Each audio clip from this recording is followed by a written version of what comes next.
सबको जय मसीह की। प्रियो, जैसे कि मैंने लास्ट वीडियो में आपके साथ कुछ गंभीर विषयों को शेयर किया, कई बार हम इस बात को नज़रअंदाज कर देते हैं या हमारा नॉलेज नहीं होती हमें, क्योंकि वचन में भी लिखा है कि ज्ञान के न होने से मेरी प्रजा नाश हो गई। और लास्ट वीडियो में मैंने इस बात को शेयर किया था कि कई बार जब हम बहुत दिल में खालीपन महसूस करते हैं, बहुत हमारा मन बेचैन होता है, उदास होता है, बाइबल पढ़ने का मन नहीं करता, दुआ करने का मन नहीं करता, प्रियो मैंने आपको इन सारी ही बातों के पीछे एक आत्मिक कारण बताया कि ये सारी बातें, ये सारे चिन्ह पवित्र आत्मा की एब्सेंस के हैं। परमेश्वर के आत्मा को कई बार हम गलत फैसलों की वजह से, गलत डिसीजंस की वजह से, गलत अपने जीवन में जो हम चॉइसेस करते हैं, चाहे वो देखने के लिए, चाहे वो चॉइसेस मुंह से गलत शब्द बोलने की हो, वो चॉइसेस दुआ करने या ना करने की हो, उन कारणों की वजह से प्रियो हम पवित्र आत्मा को शोकित कर देते हैं और एक पवित्र आत्मा रहित जीवन, प्रियो मैं आपको बताना चाहता हूं, बिल्कुल खोखला जीवन है। क्योंकि ना तो आप अपने शारीरिक बल में दुआ कर सकते, ना प्रार्थना कर सकते। आज मैं आपके बीच में एक और गंभीर टीचिंग को लेकर आया हूं, एक विषय को लेकर आया हूं। आपने देखा होगा बहुत सारे लोग पूरी लाइफ एक विषय के लिए दुआ करते हैं। वो पवित्र आत्मा के अभिषेक को पाना चाहते हैं, वो पवित्र आत्मा से भरना चाहते हैं, प्रार्थनाएं करते हैं, उपवास भी करते हैं कई बार, लेकिन उसके बाद भी कुछ अनुभव उन्हें होते हैं। जब वो दुआएं करते हैं, प्रार्थना करते हैं, उपवास करते हैं, लेकिन उसके बाद भी वो अभिषेक उन्हें रिसीव नहीं हो पाता। उसका कारण क्या है? प्रियो, दरअसल एक सवाल के साथ आज के टीचिंग की मैं शुरुआत करूंगा कि पवित्र आत्मा दिया क्यों जाता है? पवित्र आत्मा का रोल क्या है हमारे जीवन के अंदर? उसकी इंपॉर्टेंस क्या है? अगर आप वचन को निकाले मेरे साथ, जो आपको मिलेगा मत्ती की पुस्तक, उसका 4 अध्याय पहला पद, जहां लिखा है, तब आत्मा यीशु को जंगल में ले गया, पवित्र आत्मा यीशु को जंगल में ले गया ताकि इब्लीस से उसकी परीक्षा हो। वह 40 दिन और 40 रात निराहार रहा। प्रियो, इससे पहले के अगर पीछे की आयतों में अगर आप 3 अध्याय के आखिरी की कुछ आयतों को पढ़ेंगे तो आपको पता चलेगा यीशु गलील से यर्दन के पास गया, जहां यूहन्ना के द्वारा यर्दन नदी में यीशु मसीह ने बपतिस्मा लिया है। और बड़ा अद्भुत वहां पे मंजर दिखाई देता है, क्योंकि जब यीशु मसीह ने वहां पर बैप्टिज्म लिया है, बपतिस्मा लिया है जल का, तो यूहन्ना ये गवाही देता है कि उसने कबूतर को पवित्र आत्मा के रूप में, पवित्र आत्मा को दरअसल कबूतर के रूप में यीशु मसीह पर उतरते हुए देखा, और ना सिर्फ उतरा वरन उस पर ठहर गया। आकाशवाणी होती है, आकाश खुल गया और आकाशवाणी होती है कि ये मेरा प्रिय पुत्र है जिससे मैं अत्यंत प्रसन्न हूं।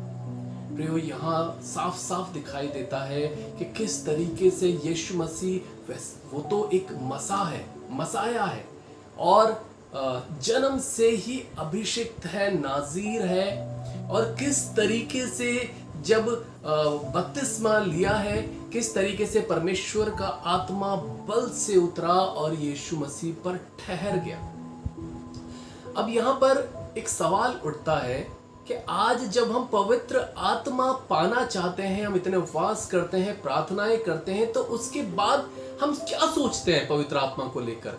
कि जैसे ही हम पवित्र आत्मा की सामर्थ को पाएंगे, उस अभिषेक को पाएंगे, बड़े बड़े चिन्ह प्रकट होने शुरू हो जाएंगे, बड़े बड़े मिरेकल्स होंगे, हम किसी पर हाथ रख के दुआ करेंगे और वो व्यक्ति चंगा हो जाएगा, छुटकारे होंगे, दुष्ट आत्माएं निकलेंगी, लाइलाज रोगी चंगे होंगे, हम अन्य भाषाएं बोलेंगे और बहुत सारी बातें हम पवित्र आत्मा को लेकर सोचते हैं।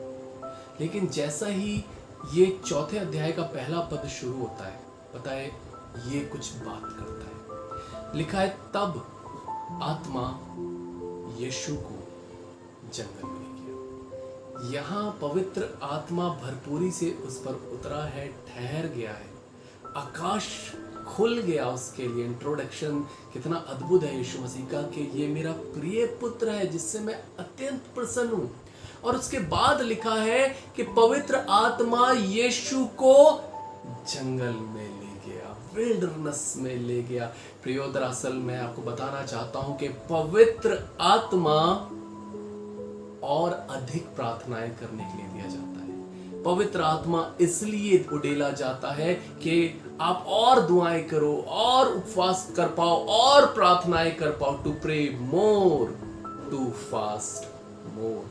जैसे ही यीशु मसीह पवित्र आत्मा से परिपूर्ण हुए, लिखा है पवित्र आत्मा यीशु को जंगल में ले गया और इब्लीस से उसकी परीक्षा हो, ताकि इब्लीस से उसकी परीक्षा हो।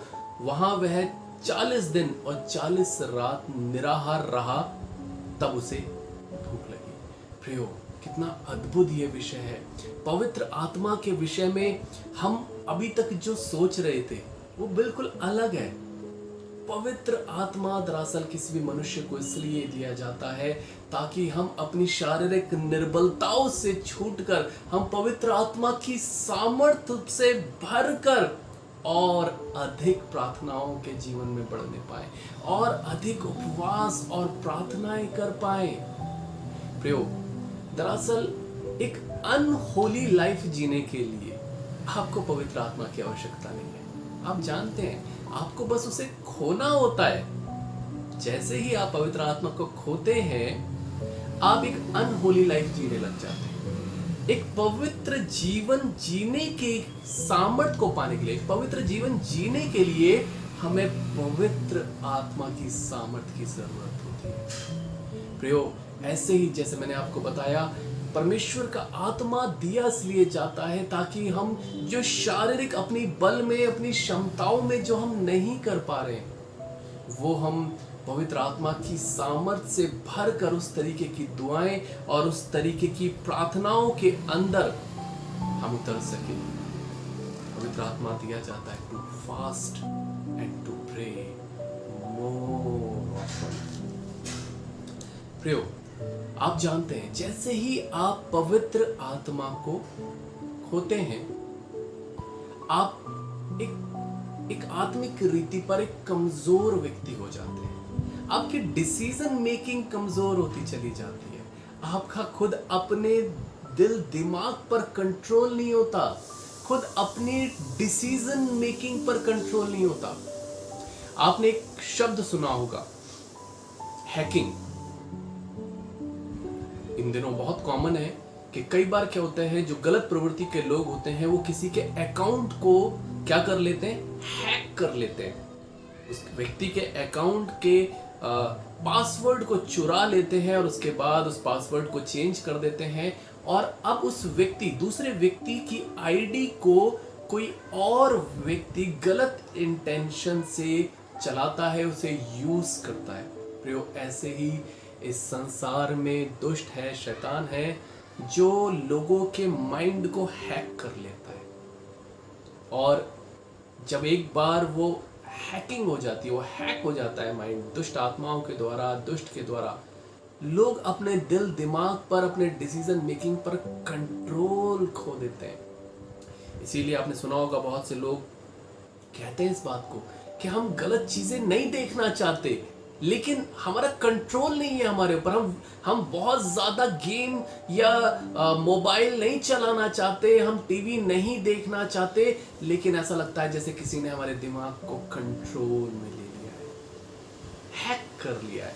अब उसके खुद अपने दिमाग के ऊपर उनका कोई भी कंट्रोल कार्य नहीं कर रहा है। जब आप पवित्र आत्मा को खो देते हैं, प्रियो, मैं आपको बताना चाहता हूँ, उससे बहुत सारी चीजें जुड़ी हुई हैं। जैसे ही परमेश्वर का आत्मा आपके पास से चला गया, आप एक आत्मिक रूप में एक निर्बल पात्र बन गए हैं। चाहे वैसे आपके जीवन को इस्तेमाल कर सकता है। गुनाह, पाप, अभिलाषाएं, व्यभिचार, ये सारी ही चीजें उस अनुभव को जो आपने पवित्र आत्मा के रूप में, खोने के रूप में जो पाया, उसके बाद के कॉन्सिक्वेंसेस हैं।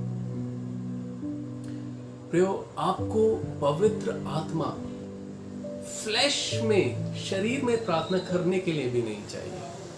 यस, आपको पता है अधिकांश लोग इस विषय को नहीं जानते कि शरीर में अगर आप प्रार्थना कर रहे हैं, फ्लैश में, नो रिजल्ट। अगर आप फ्लैश में बाइबल पढ़ रहे हैं, शरीर में बाइबल पढ़ रहे हैं, नो रिजल्ट। इनके चिन्ह है।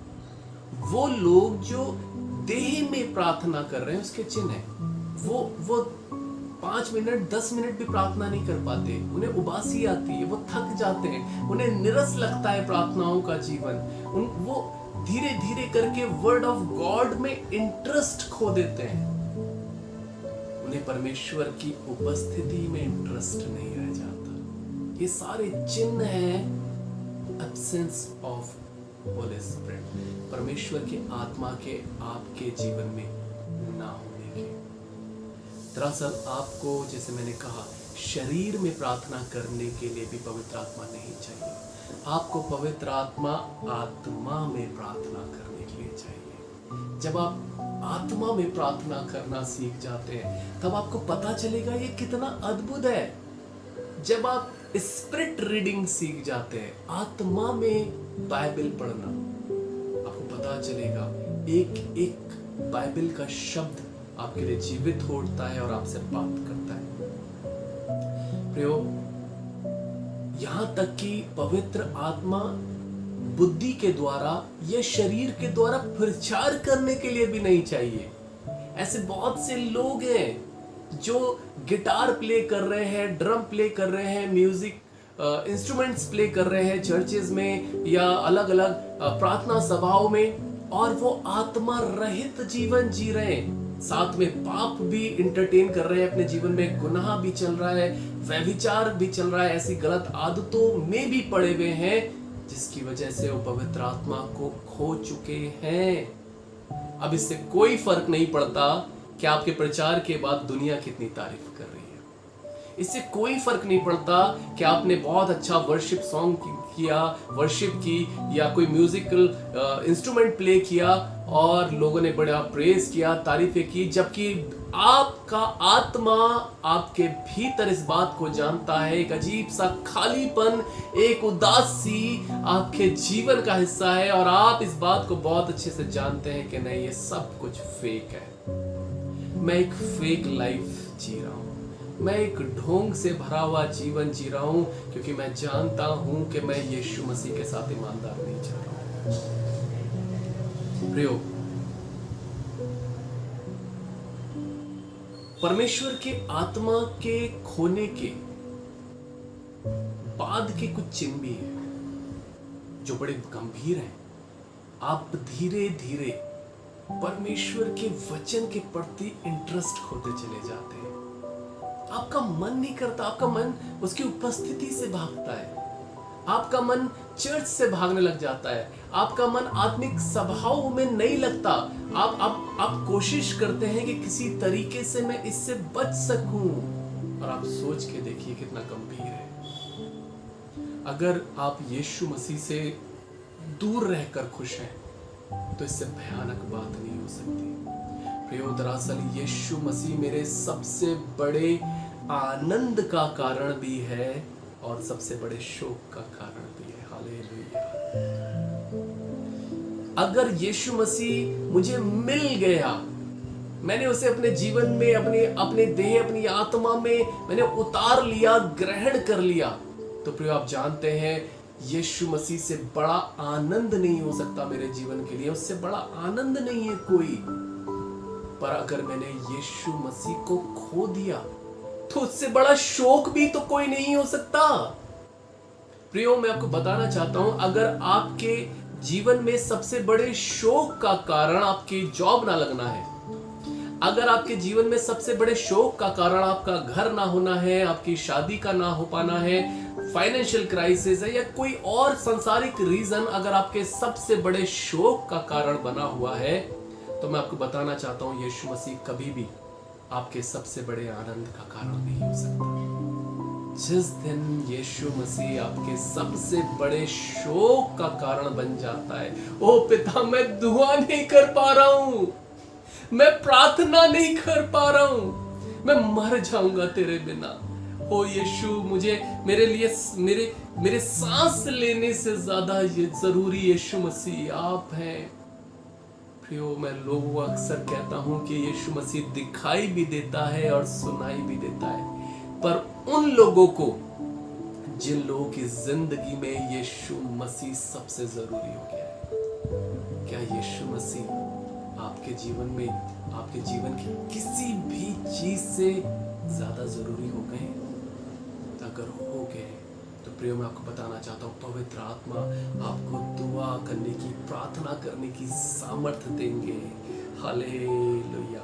प्रियो, अगर आप वचन से अगर आप समझें होली स्पिरिट के, जैसे मैंने वर्क के बारे में बताया, मैं कुछ रेफरेंसेस भी आपको इसके विषय में दे सकता हूँ, क्योंकि वचन में लिखा है कि अंत के दिनों में मैं अपना प्रार्थना सिखाने वाला आत्मा उड़ेलूंगा। यस, पवित्र आत्मा का क्या कार्य है? प्रार्थना सिखाना। वो आहें भर भर के तुम्हें प्रार्थना करना सिखाएगा। यस, क्या सिखाएगा? प्रार्थना करना। पवित्र आत्मा क्यों दिया जाता है? ताकि आप प्रार्थना करें, to pray more, to fast more. पवित्र आत्मा इसलिए दिया जाता है। अगर आपने पवित्र आत्मा के अनुभव को तो पाया अपने जीवन में, पर धीरे धीरे क्या हुआ कि आप प्रार्थनाओं के जीवन से दूर होते चले गए। आप अब उपवास नहीं कर रहे हैं, महीनों सालों हो गए आपने फास्ट नहीं किया है, ना जाने कितना समय हो गया है भोर की प्रार्थना में नहीं गए, ना जाने कितना समय हो गया वो समय जो आपने निर्धारित किया था, शाम का पहर, सुबह का पहर कि प्रभु में आप घुटने टेक कर प्रार्थना करते थे, तो आपके ऊपर परमेश्वर का आत्मा उस तरीके से मंडराता था। धीरे धीरे करके जैसे जैसे आप प्रार्थनाओं के जीवन से दूर होते गए, परमेश्वर के आत्मा को भी आपने खो दिया। क्यों? क्योंकि परमेश्वर का आत्मा तो आपको दिया ही इसलिए गया था ताकि आप प्रार्थना और करें, ताकि आप और बल और आत्मा से वचन को पढ़ें। अगर आप दुआ नहीं कर रहे, अगर आप प्रार्थना नहीं कर रहे, तो आपको होली स्पिरिट की आवश्यकता ही क्या है? आपको शरीर में जीने के लिए पवित्र आत्मा की कोई नीड नहीं है, कोई आवश्यकता नहीं है। यूहन्ना 14 उसके 26 पद में लिखा है, वो तुम्हें, जी मैं आपके सामने पढ़ रहा हूं, लिखा है, परंतु सहायक अर्थात पवित्र आत्मा जिसे पिता मेरे नाम से भेजेगा, वह तुम्हें सब बातें सिखाएगा। उसका काम है आपको वचन पढ़ना सिखाना, उसका काम है आपको प्रचार करना सिखाना, उसका काम है आपको फास्टिंग में बैठना सिखाना, उसका काम है आपको और शांत होना सिखाना, उसका काम है आपको संसार से किस तरीके से अलग होकर उसकी उपस्थिति में बैठा जाता है, ये सब सिखाना। इसीलिए लिखा है, वह तुम्हें सब बातें सिखाएगा और जो कुछ मैंने तुमसे कहा है वह सब तुम्हें स्मरण कराएगा। प्रियो, पवित्र आत्मा इसलिए दिया जाता है कि आप और अधिक प्रार्थनाओं का जीवन जिए, और अधिक उपवास का जीवन जिए। आप संसार की गंदगी से बाहर निकलकर, गुनाह पाप अभिलाषाओं के जीवन से बाहर निकलकर उस सच्चे आनंद को पाए जो उसने क्रूस पर आपके लिए कमाया है। क्या आप उस पवित्र आत्मा को एक बार फिर से रिसीव करना चाहते हैं? प्रियो, मैं आपको बताना चाहता हूँ, सच में एक छोटी सी प्रार्थना, एक छोटी सी प्रार्थना, और उसके बाद आप उसको अपने जीवन में उतरते हुए देखेंगे।